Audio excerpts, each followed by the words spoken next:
Hello dear students, welcome in this online session of 9th standard SS, and the lesson which we started in the previous lecture, part number 1, climatical change or climate, lesson number 16 is going to be continued in this part, which is part number 2. So as you know that I have already explained you that climatical change and why this is happening, what is the basic reason behind that. So now today we are going to move on the next same topic from the same lessons, but next other informations and all. So you need to focus, as I have already mentioned you that the previous chapter or the previous part was started from 121 page number. So now we are moving to the page number that is 124, and this page number will be showing you some kinds of showcases of cold weather, February and also winter till the December or December to the February. So now you need to go from the page number 121 to 124. Now see, today's topic is actually depending upon the cold weather season, winter, December to February. So let's write first of all the today's topic, that is cold. Okay, now it is starting as the lesson is mentioning that from December to February. It means that the month wise December to Feb, it is continuing. Okay, now what is happening in this? See, if you talk about India, generally in India the 3 months duration of the December to the February is considered as the winter season. Sun shines vertically over the southern hemisphere between 22 December, 22nd of the December till the 21st of the March, and it is also somehow situated when it is situated in the hemisphere northern side. So it is somehow under influence of the silent rays of the rays between sun and earth. We can say December to February the low temperature prevails, and that is how we feel the temperature very much decreasing down, and which we also refer as the winter season. So wind blows from northern eastern part.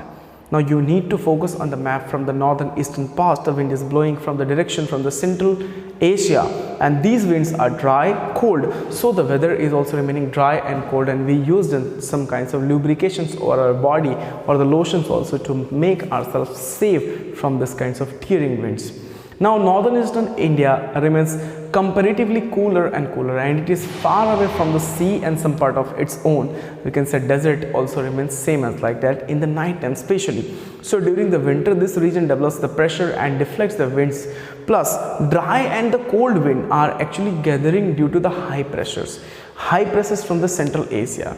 Therefore, if we talk about the wind reducing temperature, some of the places can be also mentioned out, which is actually experiencing the very lower temperature, and some of the places where this wind is not affecting that much.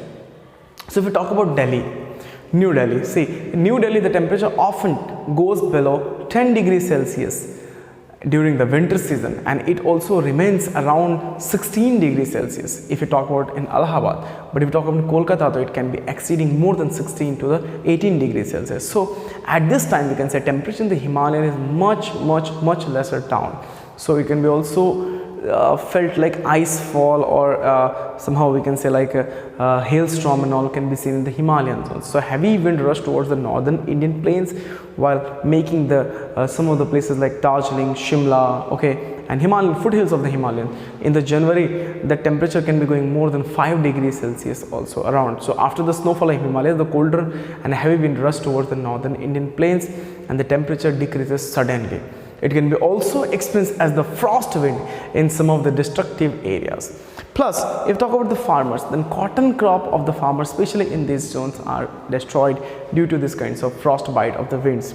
Temperature does not fall below freezing point, but somehow during the winter it is also not exceeding from the higher surface of the temperature or the higher degree Celsius. So it is not good enough if you talk about the central Himalayas and all. So central Himalayas is one side it is giving the colder wind, also on one side it is protecting also extremely cold winds which are coming from the Central Asia, which is also protecting us. So it is also can be said as the natural wall protector of our nation. So as I am telling you that February to December and some of the months also I gave you, some of the zone also I gave you, which actually makes you to understand the condition from the South India. If you talk, we talked about the Northern India, we talked about this eastern part of that. Now if you talk about the Southern India, then it will give you a complete information that in all the four directions, from east to west, south to north, we generally feel that the temperature is actually not exceeding. Actually, it is going beyond the limitation in some areas, and actually it is coming under the limitation in some of the areas. So therefore, the condition in the South India during the winter are different from the northern part. Southern India is actually situated, it is situated inside the torrid zone. Okay, which zone? That is the torrid zone. So we'll write here, see, Southern India.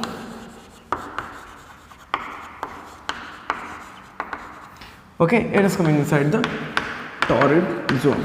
Okay, I'm just writing the short formulas and all. Now, if it is actually arising, or if it is generally going only on the torrid zone, then is it possible to get the higher, the lowest temperature? And the answer will be no. So we can say the area does not feel severe cold, and the northern during the winter also not that much. So no snowfall is also there. So now temperature also does not goes down very low. Example, temperature in Kochi, according to the month wise, if you calculate around January, then we can say that okay, the temperature also does not go that much lower.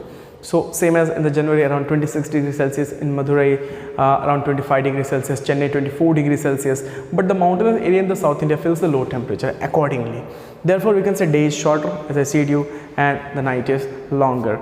Now in the winter, dry winds same as obstruct them, because from the, we can say, northern eastern currents are coming from the Bay of Bengal, meeting towards the rainfall and all basically, and also generating the heavy amount of humidity and all. So therefore these winds are actually giving more rainfall over the Coromandel coast too. Now northern eastern India, if you talk about northern eastern, gets some of the rainfall, and apart from that, okay, due to the western disturbance, thunderstorm, the rain is actually very useful for the cultivation of rabi crops.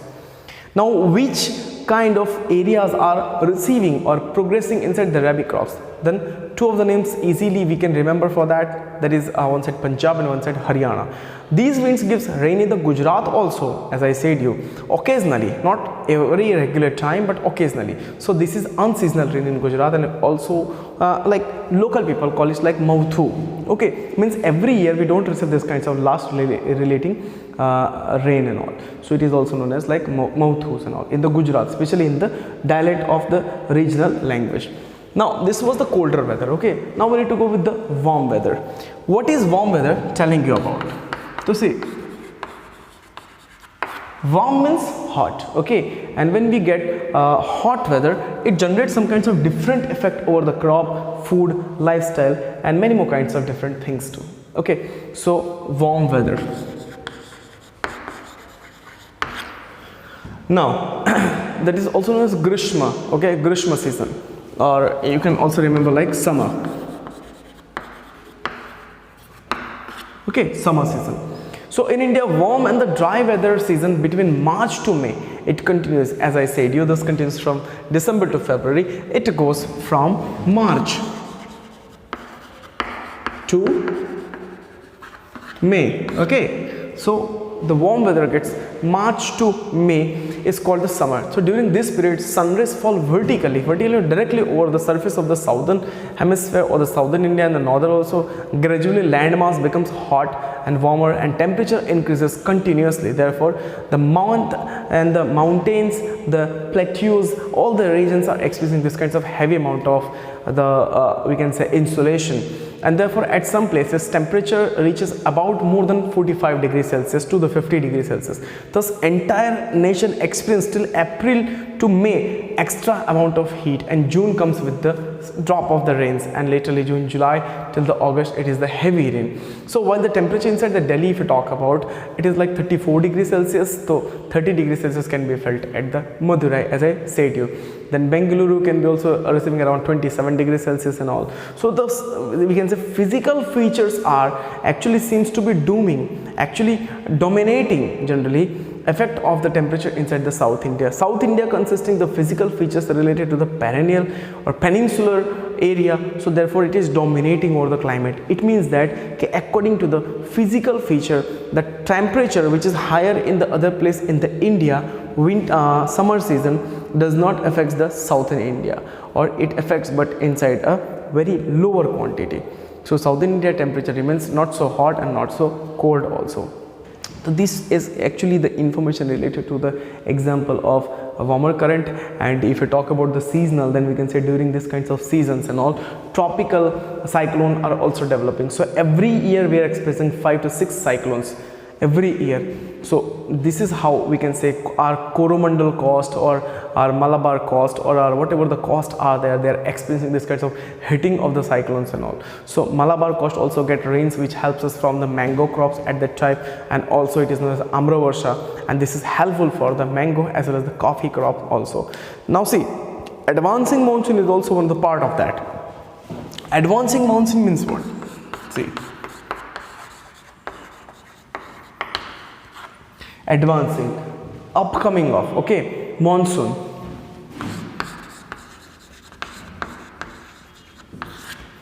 See, advancing monsoon means India is an agrarian country. It is no doubt, okay. So the country and its so rainy season is also very important season for India. About 80% of the rainfall country is actually received between June to September.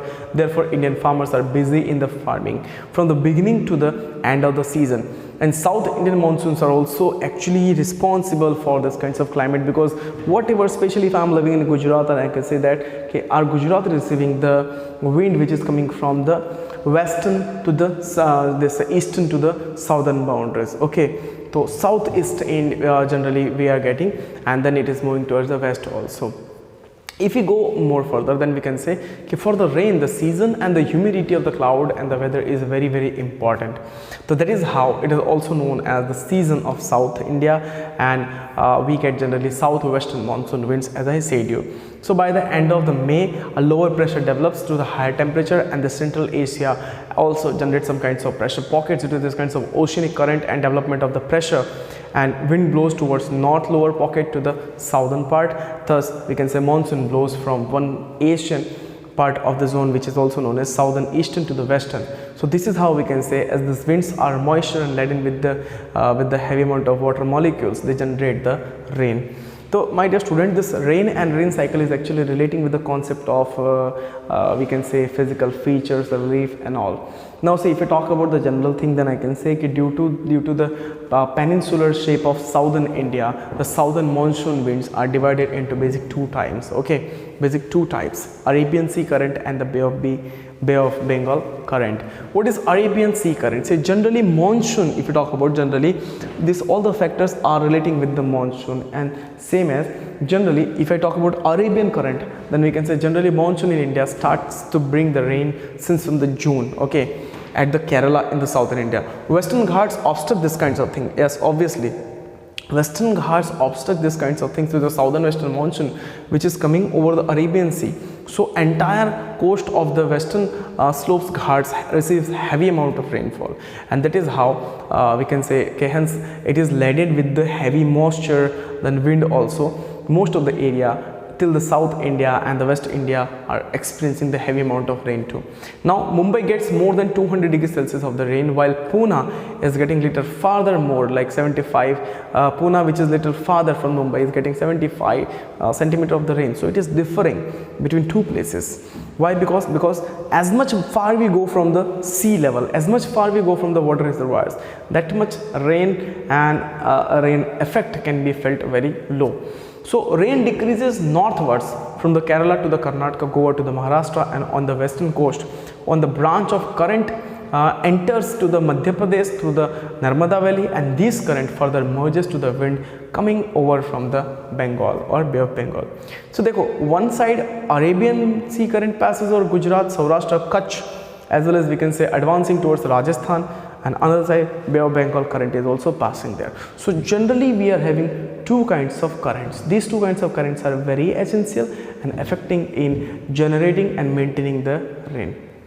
The same as we studied about Arabian current, we can be also getting some information related to the Bay of Bengal current. देखो, second branch of the Bay of Bengal current क्या है?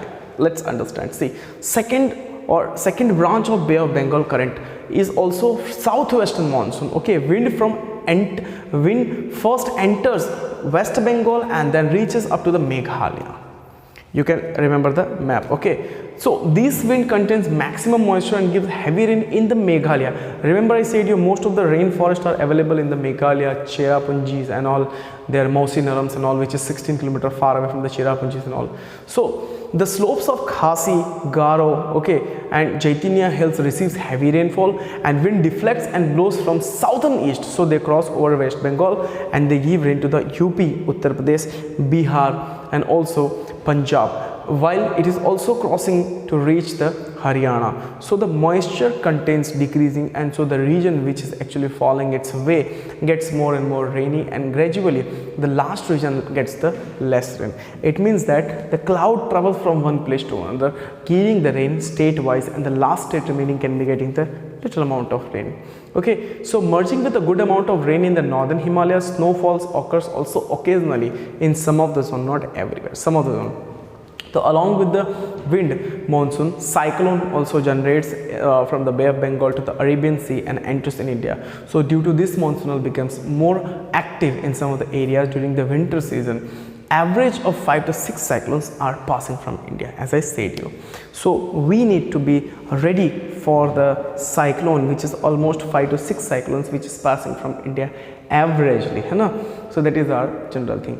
Last but not the least, as I said you, that October heat is also known as Bhadarvi Tap. We can say climate effect of the human and human life is actually retailing and maintaining the balance between nature and the human, and sometimes it is also making human beings to be trouble out here.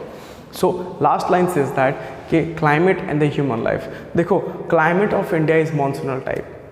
Irregularity of the climate is compulsory. It's not like compulsory, but it is natural in India. We don't get exact amount of rain. So beside being an agrarian country, India is also under the total control of the monsoon climate.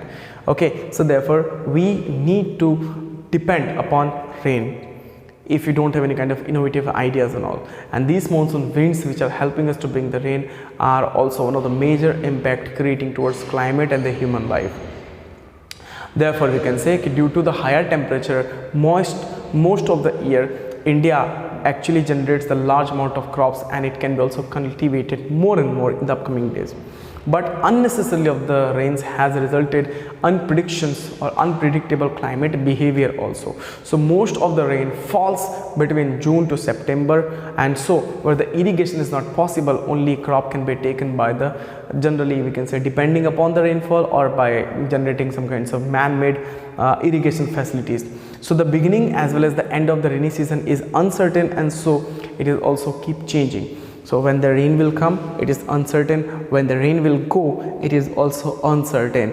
One thing is certain, that rain will come. What amount, what time, when, ending time, nothing is possible to predict before the rain. So this was a lesson upon the very beautiful topic, lesson number 16, the climate. Page number last is 128-29. Now I hope you understood the rain of India and the Indian climate also. And I hope you understood that why the features and the concept of the features of the Indian people are different comparatively to each other. So see you there. This is the last part of the lecture. See you there in the next part of the another fresh new lectures. Till then you can take care and keep revising. Always be curious towards the knowledge and seek knowledge whenever you get some kinds of chance.